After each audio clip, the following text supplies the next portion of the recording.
I am super excited to tell you about this bottle that I'm reviewing tonight. When I saw it, I was like, man, we haven't talked about these guys in a long time, so I just splurged, picked it up, and I can't wait to tell you guys about it.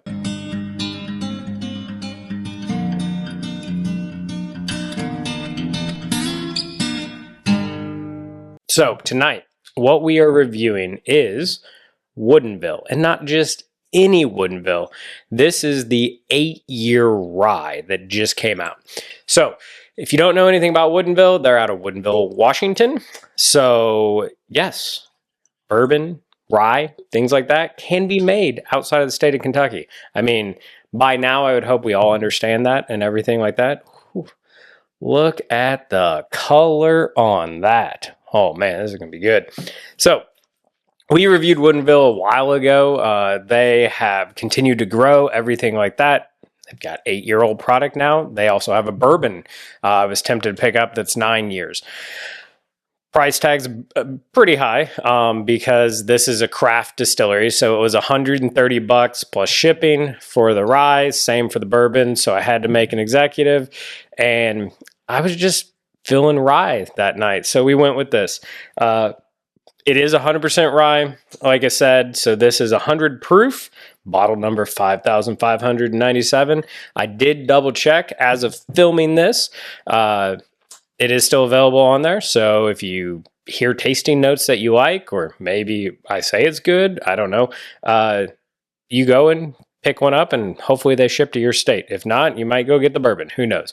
But in the past, we've always liked Woodinville. I think they do some really cool stuff, have good products. But yeah, when we start getting up over in that 8, 9, 10 plus age statement, I mean, I'm willing to try everything, but I'm also willing to try just about anything as long as it holds that bottled and bond statement, because that's where I know you can start trusting people. So let's see what we think of this. So it is a rye. So if you're not a rye fan, you might just tune off now, but something tells me this is going to be something special.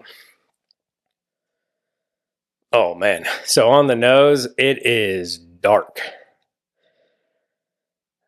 So much tobacco on this thing. I have a beard oil that's Southern tobacco, and it smells the exact same as this. There's some apple citrus there, and then some oak notes. This is probably one of the most flavorful noses I've had in a long time. Chuck is going to love this when I send it as samples. Or maybe I just won't and I'll keep it for myself.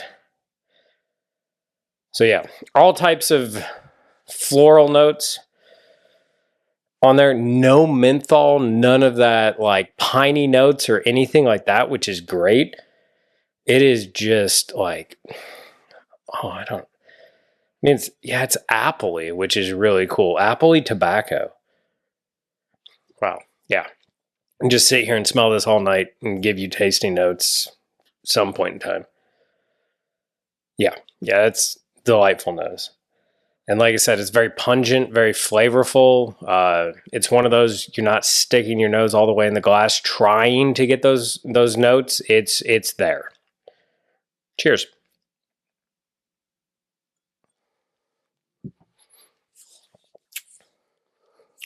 Oh, buddy. That is super viscous and so much more powerful than 100 proof. And again, none of those terrible rye notes that you usually get on this. It is not a 95.5 rye. I mean, it's 100%, so who knows?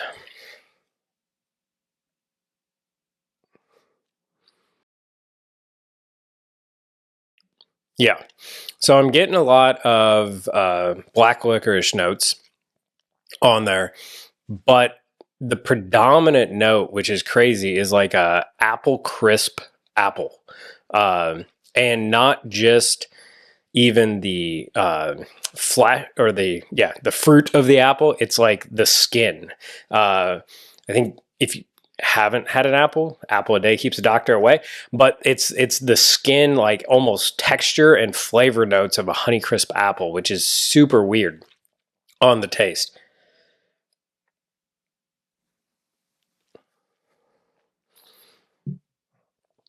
Yeah.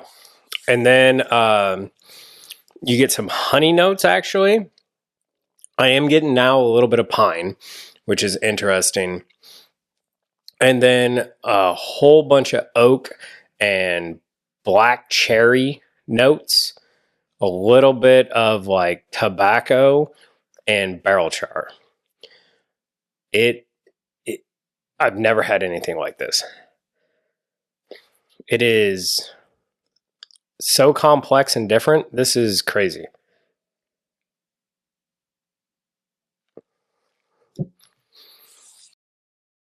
Yeah. How it goes from super, super sweet honey crisp apple stuff to this bitter to the finish, because now I'm getting like bitter coffee notes, which is delightful, along with some tobacco notes and some woody notes. Like, it is the full gambit and full spectrum of all the taste profiles. Like, if you have the flavor wheel, we're just checking everything off on this. This is amazing.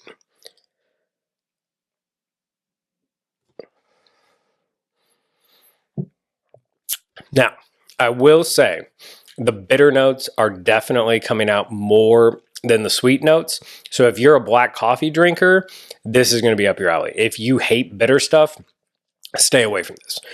You will not like it. You will be disappointed. It is not a Kentucky rye in the sense that, like, if you've had, I don't know, rare breed rye, or if you've had any of the B-Tax or anything like that, it's not that super sweet. There's a hint of sweet at the beginning of the palate, but then it goes bitter hard. But it's also not a 95.5 rye in the sense that it's super spearminty or an herbal and grass notes. There's none of that really in here. If anything, it's a little bit of a piney note, which is interesting. But the bitter notes come in. I'm a big coffee drinker, and I'm one of those that I drink it the way my soul is, which is black. And it is great in those bitter notes in this. Yeah, this is like amazing. I even get some like black cherry notes, like really black cherry.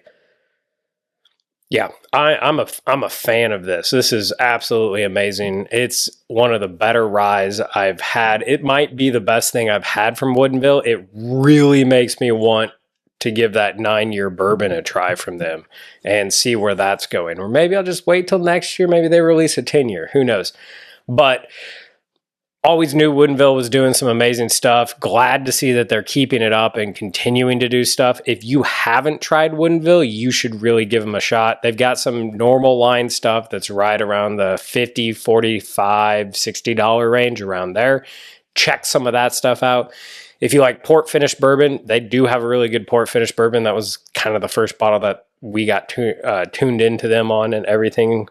But this new rye they've done is absolutely amazing and so unique. You got to check it out. So with that, cheers. See you next time.